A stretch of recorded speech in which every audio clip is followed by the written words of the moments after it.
Welcome to another episode of Azania In Therapy. I'm your host, Tlaka, and today we have another special conversation with my special guest. My guest today is Mrs. Brigette Dlanjwa, is an intern clinical psychologist pursuing her master's in clinical psychology at the Nelson Mandela University.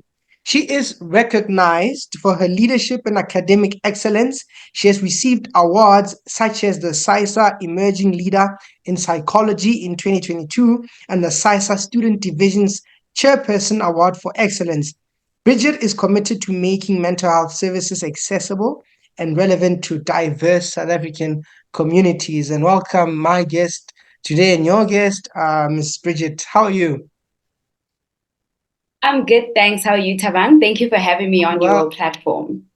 yes, great. I was just reflecting on my past episodes, and I typically say, "Oh, it's good to have you after such a long time," you know. Then I remembered that I saw you a while back. I mean, the last time I saw you in person, this was about 2 or 3 years ago. Yes, yes, at the SISA Congress, yeah. Yes, and you're about to go into your master's program. Yes, yes. I think at that time I was still applying, if I'm not mistaken. Yeah, yeah. It was the year of my applications, yeah. And since then, so you did your M, so you went into the program, the infamous master's program.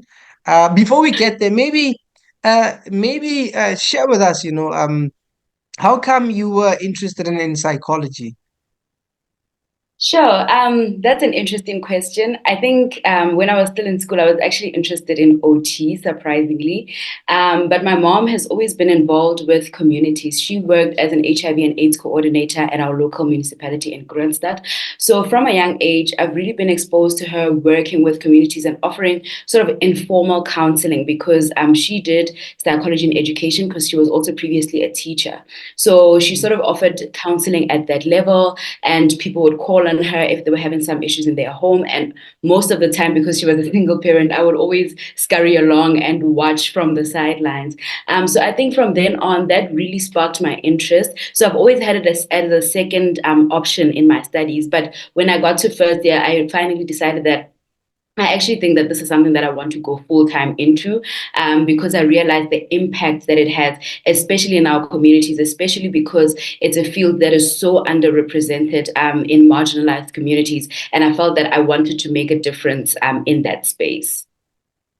Yes, so you picked up it was OT, and then somehow psychology comes along the way.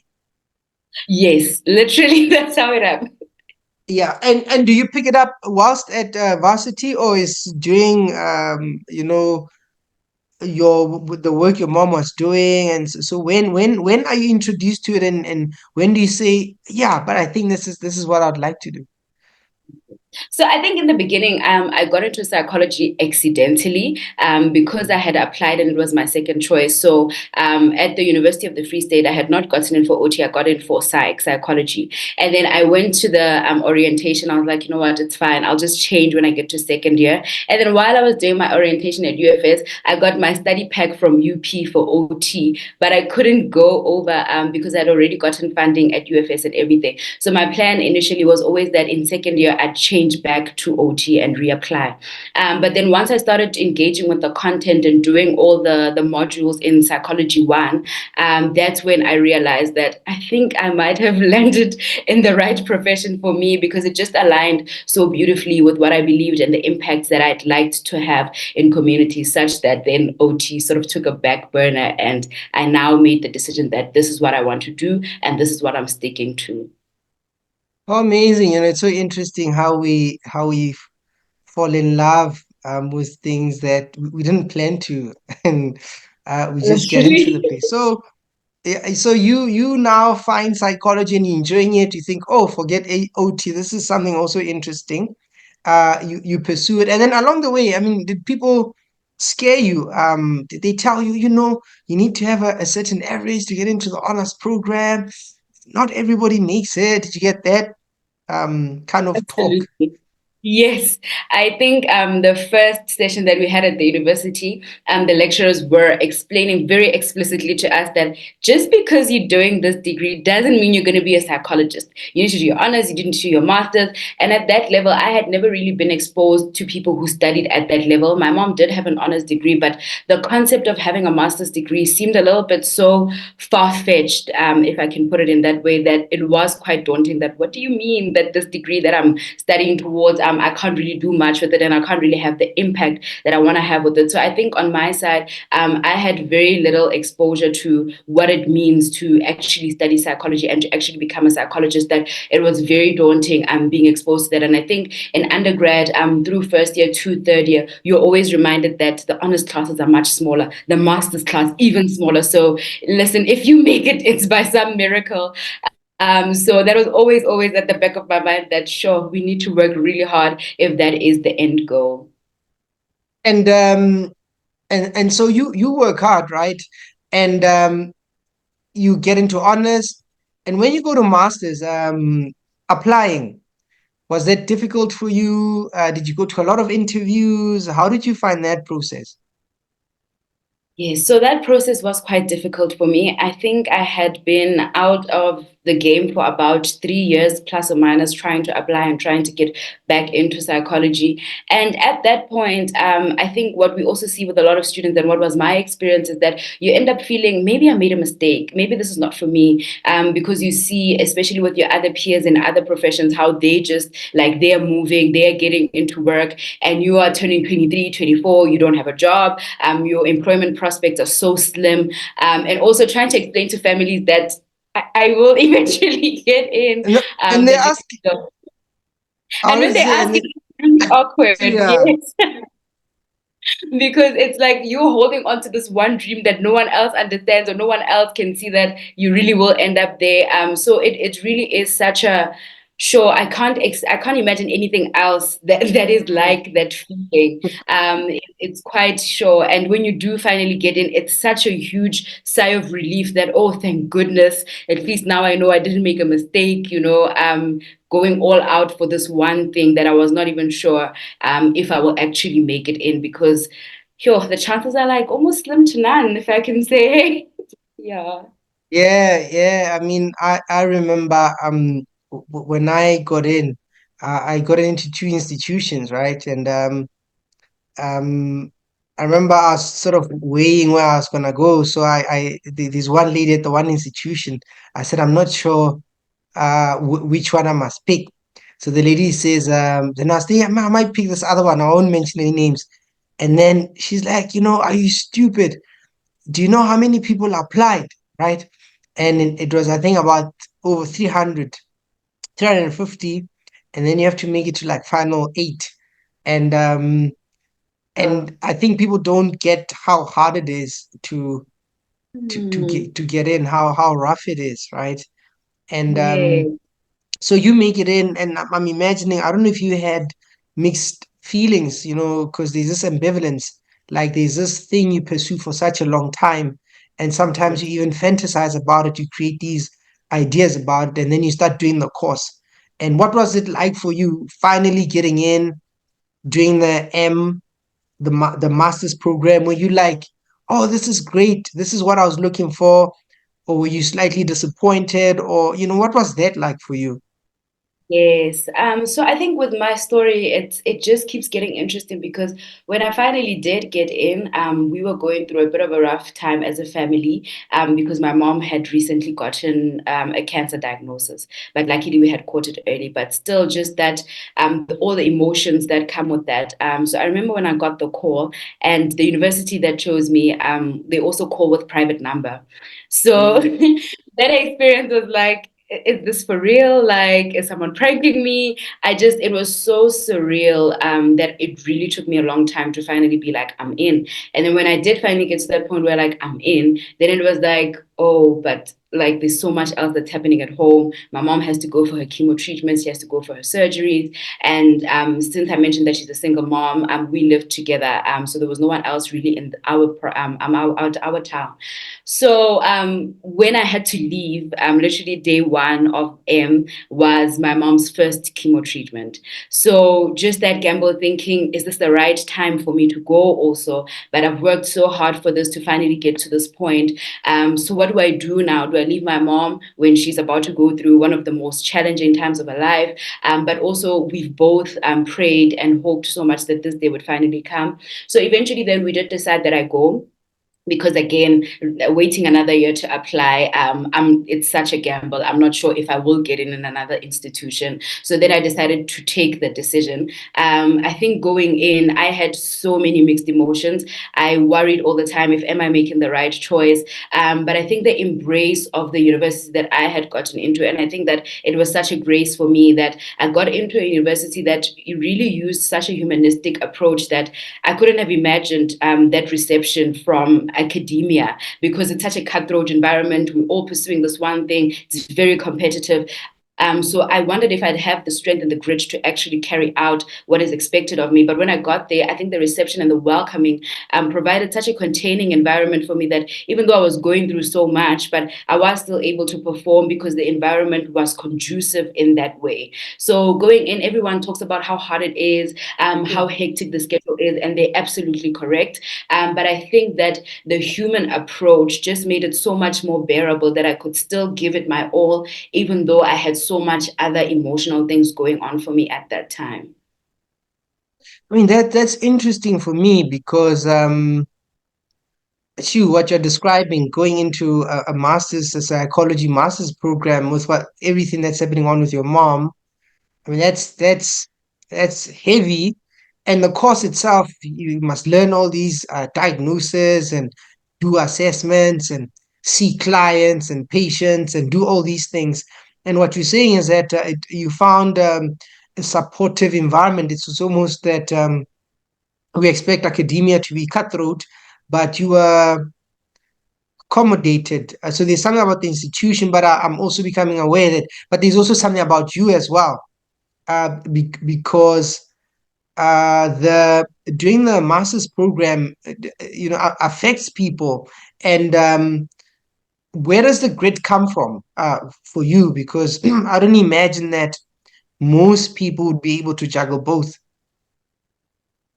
Sure. That's a very interesting question that you're asking me, because I think when I'd reflected on it previously, I'd always thought that I'd always alluded it more to the environment, that the environment was. Mm, So now when you mm, bring this to my attention and I'm actually thinking about it, I think my faith was sort of mm, the that held it all together for me, because this is not really the platform to get into it quite deep. But when I did get to PE, I did find my church community, because fortunately, our church is across the country. So having that familiar environment of people who believe the same as me and people who hold the same values as me, and also with the culture that feels so similar to home, also quite gave me that grit to carry on, just to remind me that, but this is what I believe, and this is the faith that I'm having about this situation, and more so to actually also acknowledge that this is what I'd prayed for so long, and it's happening. So I think the church environment provided me with that reality all the time, that this is sort of an answered prayer for me in so many ways, that even though there's this challenge, but it is also my responsibility to see it through, because I hoped for this for so long. So they also provided me with that reality and that understanding, and just for me to be able to carry on in that way. yeah, because I think we underestimate that what happens to a person and what happens to a training psychologist going through the program. And so what surprised you about, maybe linking it to this question about you going throughout the year? What did you learn about yourself? And maybe what surprised you? I think what surprised me was my flexibility. I Mm, think often I was not sure that I was not aware of just how flexible I am as a person. Because I mean, coming into a psychology there's so much that you learn, so much that mm. sometimes challenges you as a person and almost triggers you. But just how I've managed to come out of those situations and just how I managed to work with different group dynamics really showed me that actually, I think I'm more malleable than what I thought I was because I'd always thought that I'm just this headstrong person. I believe what I believe. I'm very conservative. But I realized that in this profession, I do actually have room to take different truths, especially when you work with people who present with different pathologies and who come from lifestyles and values that are way different from yours. Because I think that's another thing with clients as well. Sometimes they confront of us so much, and you have to sit with that and work with that. But it actually made me realize that actually, as a future clinician, or rather as a practicing and learning clinician at that moment, that I'm actually able to hold so many different truths. And that's something that I didn't know about myself until I got into the M program. Yeah. It's I was listening of two things that you never know what's inside of you until you get, pressed and stretched, right? And I was just thinking when I was in university, I had this little gig, this little job in the department. And so I was working with some lecturers, and some of them were in the program, they would train masters program, the students. Mhm. So I remember, and then I used, of course, the opportunity to find out what makes a good psychologist. What are you guys looking for, right? And one of the Mm. lecturers said to me, what we look for is a person who is, they have a core, and but they are flexible on the outside. So when you say flexible, that makes sense. But what was also important was that, but the person needed to have a core, so that once we stretch them, they don't break, but they are not so rigid that they are not able to allow new information, new knowledge to come in. So when you were saying that, you reminded me of that conversation. Absolutely, that is so true. Yeah. Yeah. And so you go through the course, and so you learn some things about yourself. What about other people? Particularly, let me go. I was thinking, should I go there? But let me go there. I was thinking about usually your classmates. We get trained in a group, and for you, what was that like? Because I find post the program, many things happen in that program that people either will have one friend, or they don't want anything to do with the group that they studied with. Yeah, so that was quite an interesting experience for us because most universities do the group stages when they are Yeah, interviewing, but the university where I studied, we didn't do group stages. So basically, getting in, you were quite surprised to see the other people. You had no idea who you were getting yeah, into. So yeah, I think that was both a good and maybe slightly not such a good thing because we were not aware of what dynamics we have as a group. And as people also at that age, you've had such different life experiences. You come from such yeah, different families and also the type of clinicians you're aspiring to be are quite different from each other. So in our class, it was a small class of 6 people, as we already mentioned that the M classes are quite small. We found that we had quite differing value systems and quite differing beliefs about things. So we'd always see it in class when we're talking about quite controversial topics. I remember this one particular one where we spoke about pedophiles' ability to be rehabilitated. So that always brought up such interesting personalities and such interesting viewpoints. So I think as a class, we had a lot to navigate, particularly because of that we were quite different. And especially in such a small class, those dynamics come through quite strongly. And I think it was towards the end because also that another thing about the M classes, we do a lot of role plays. We spend so much time together that we learn so much about each other's lives and each other's families. But I found that although we were all so different, we did have similarities. And towards the end of the year, when we'd gotten to know each other quite well, we were able to support each other quite well enough, even though there were things that we disagreed on. So I think also our varying ages, because I think the youngest person was about 24, the oldest was about 33 or so. So our varying ages also, the maturity came through there, where how do we handle each other when we're in conflict. But it would be interesting to see how many of us stay friends after this, or if we found common ground because we had to find common ground because we were working together. But our lecturers always said that this is good exposure for, especially if you want to go work in a group practice where you learn how to navigate all these different personalities and everything. But yeah, I think our dynamics were quite interesting in that regard. I think had we been in group stages together before, it would have been slightly different in that we would have seen how we relate to each other and so forth. But having to learn it while you're on the ground proved to be quite a daunting task, and it was quite a difficult thing to navigate. But I think we did actually end up finding our ground towards the end. Yes. Yes, I think it's an important thing. I mean, part of what will help people become successful in the future is the ability to work with groups. But we live at a time where like we live in silos, right? We have our apps and we watch what we watch, and the algorithm gives you a particular kind of information, and consequently we live in a bubble, right? And then everybody's Yes. in these bubbles, and then when we meet, we see such diverse views and opinions, like how can this person think like this, but we forget that we are also in a little bubble. So I like that the interactions also help us, iron sharpens iron. So I think that's Yes. the interesting 100%. part, Yeah. if you guys don't fight a Yes. lot though. Yeah. Yes. No. So you do the M, but then you go into internship, right? But before internship, it's the research. That's where a lot of the people struggle, and I think that's why they introduced another year. And for Yes. you, how did you find that aspect of the master's program? So there's the practical part, and then there's the research part. How did you navigate through that process?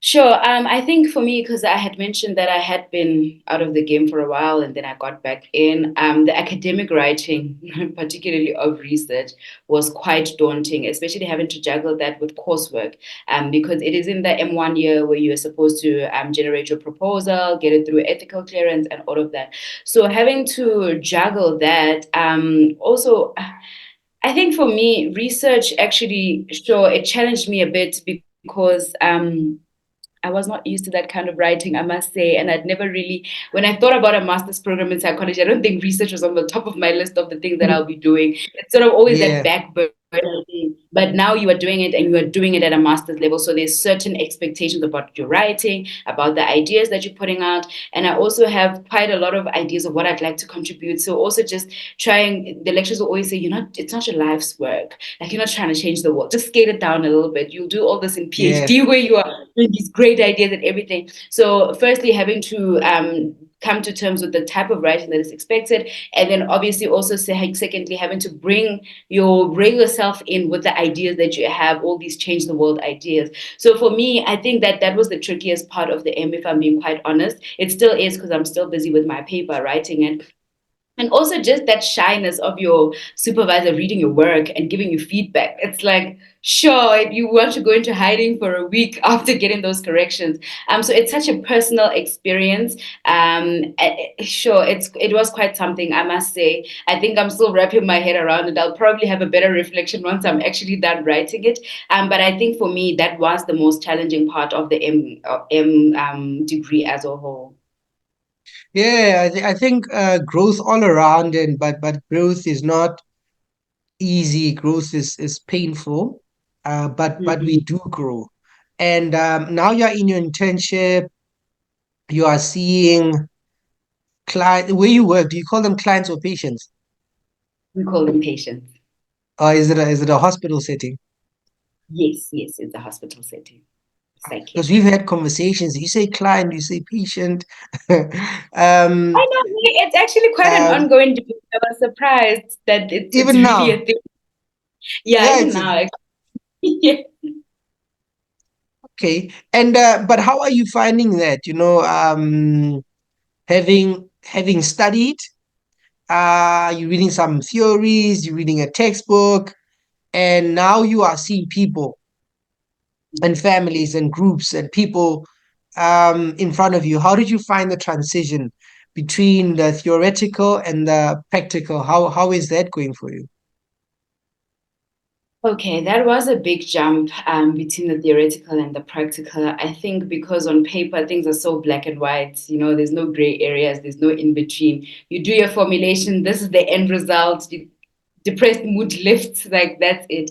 But then you meet people and you find out that people are so nuanced, people's experiences are so different. I think that's why I'm also drawn to people who want to contextualize psychology in South Africa, because I found that even the literature sometimes it doesn't really relate very well or land very practically with the type of patients that we see, because we work in a government, in a public institution where we see people who are living in poverty, people who have family dynamics that are not necessarily accounted for in textbooks. So that comes up quite a lot, even in how their pathology presents, even in how their difficulties present. So I found that it's very important for us to understand the people that we work with and the communities where they work. I think that I'm very passionate about that because it makes such a big difference in the type of treatment that we give, in how we conceptualize them and how we formulate them. One of our supervisors always makes it a point that we have to understand where the psychological ache is coming from. And I think if we're not understanding of the person who is having the psychological ache, then we're not really able to articulate appropriately what it is that their experience is. So I think that my internship side has really just opened me up so much to that, especially in seeing the type of things that are happening in South African communities and the type of challenges that our people are faced in, and that we can't just turn a blind eye to them and say, no, but I'm sticking to this and this is how I'm treating you. And again, this draws on to that background that I had with my mom, working with communities and families. Like, I'll always remember the things that those people were going through. And when I'm seeing a patient, I always think about the family that is left back home, how they are understanding this pathology as well, because it plays a role in how we treat those people, because they are here in the hospital now, but they're going back home to live with these people, to live in these communities again. So I think that's the big difference that I've found. And it has really impacted the way that I think and the way that I plan and the way that I treat when I am at work at the internship site. I think that's wonderful. You know how we. I think it's wonderful because I think sometimes we underestimate. We see the individual, but we underestimate the person's life, right? And how that impacts people. As you were talking, I was just thinking about the strong ones in the families, right? Mm. Somebody comes to you, they say they are struggling, as you begin to talk to them, you learn that they live in this house, and then there are back rooms, there are boys' rooms at the back. There's two or Mm. three, there's four families, and this person has personal goals, but they have to meet the needs of the family. And now you're trying to assess the psychological ache, right? Is it in the literature? Is it the fact that you're responsible? Are we talking about boundaries? What does the idea of a Western boundary fit into, the Yes. setting? So I think that's lovely how you describe how you begin to think about it. And what other ideas, pop up for you as you were working? What makes you curious? What other ideas do you start having about just Mm. psychology in general? Yeah, then as you were mentioning, I was thinking about this thought I've been having of how actually psychology is quite individualistic. We're really Mm, just focused on the person. And I think the communities that we come from, when we think about Ubuntu and when we think about our communities and the history that we have, it's all very collectivistic as a society. And also in the way that our people think, because we'll see also young people now, they present with this stress that I need to be providing for my family, but I'm not able to because I'm not having a job, because we know the unemployment statistics of our country. So when you think about that, it's not we thinking about it with this one person is unemployed, but you have to think about the ripple effect that their unemployment is having on one, their role in the society, their perceived importance in where they are functioning currently.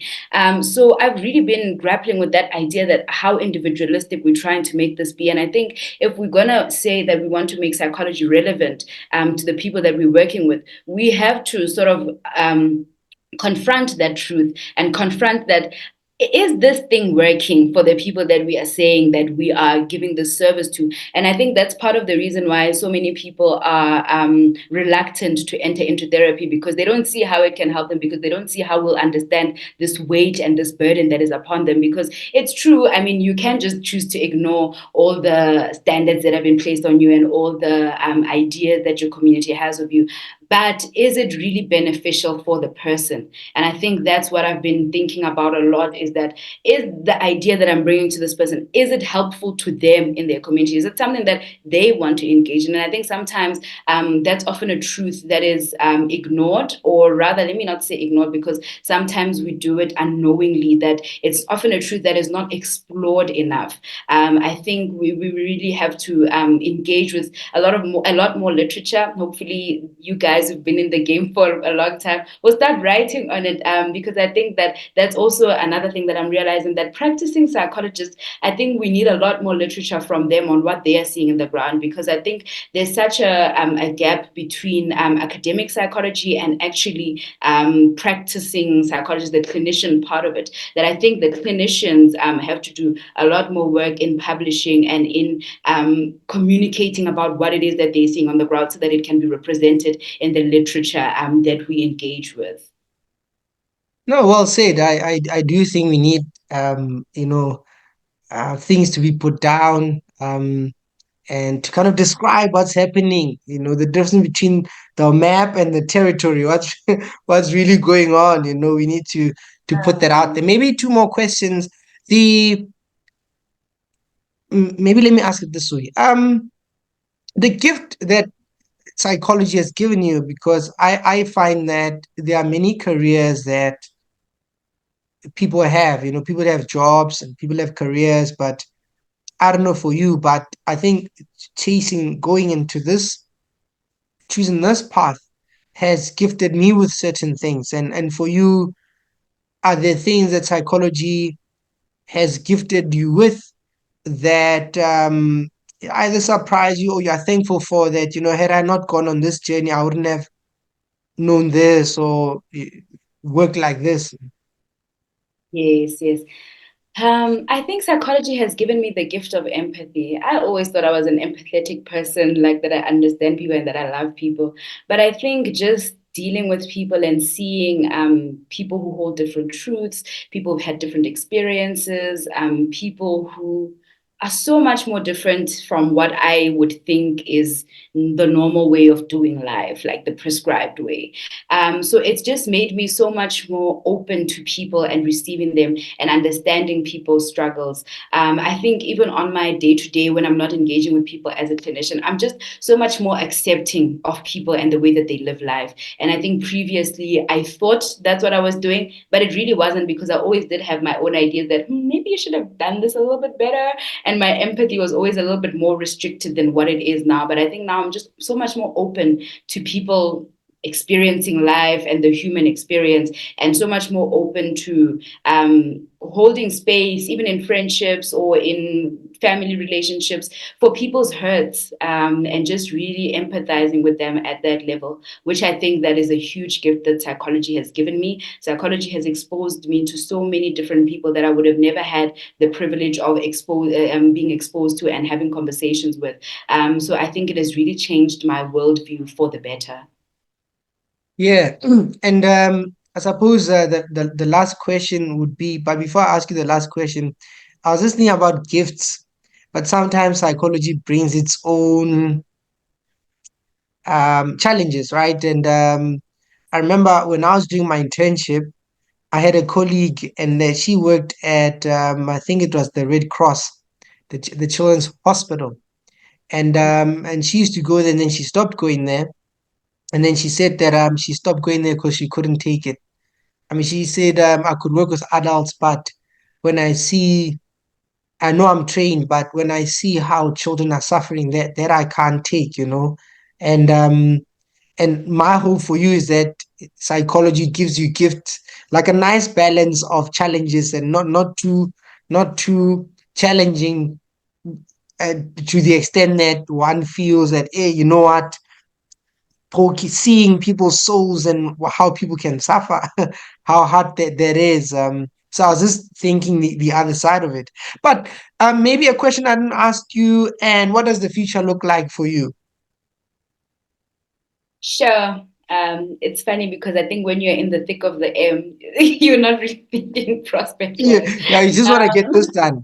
Yeah. You just want to get this done. You just want to finish writing your research. I think that I've really been considering working with children. I was thinking when you mentioned your friend who worked at Red Cross, that was interesting.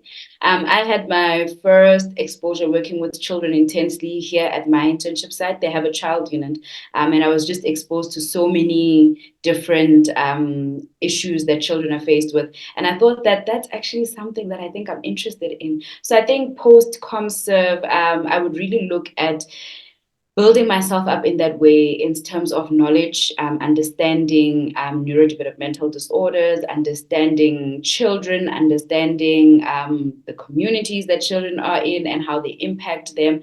I do think that that's an area that I would like to dedicate myself in. I think that yeah, I think it would be something that really sparks my interest. So I'm not sure yet if I'm going public or private. I know that's like $1 million question. Everyone I meet asks me, so what do you think? You open up a private practice? But I think for now that I'm gonna stay in public for a while. I think sure, working in public has really just opened up my eyes to how our people in communities, in marginalized communities, really don't have access to this service.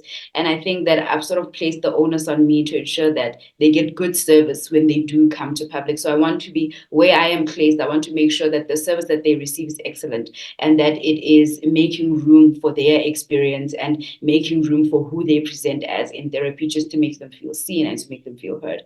I think that I've also sort of taken that on as my burden as a person. I'm not sure if it'll change in the future where I now want to go practice privately. But for now, I think those are the thoughts that I'm having.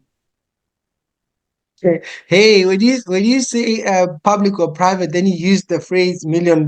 It just depends if you want to make million You know a what? million $1 million. But I mean, it's good. I think it's good. Why I think it's good is that where you are, right, when you think in public, one of the things that my my heart longs for is because you said and give good quality services, because I think a lot of people don't necessarily get the services. A lot of people can't afford it, right? And for me, is to have many clinicians who do a good job and actually go to work, stay at work up until the time they're supposed to knock off. Not, Yes. I'm not throwing shade, but there's a certain culture in public where people work, and then when they're supposed to be there, they're not there. They have private practices, so they're doing public and private, which there's nothing wrong, so long as they are being fair. They are doing it at the hours in which they are supposed to do it, and not Mhm. necessarily chasing $1 million. So I I hope that you contribute, and so that people can get a good service. I don't know if there's anything else you want to say. Yes. Thank you so much, Thabang. I'd just like to say thank you so much for having me on this platform and giving me an opportunity to just reflect on my experiences. I think it's always good to look back to see just how much one has grown and how much they've learned from the process.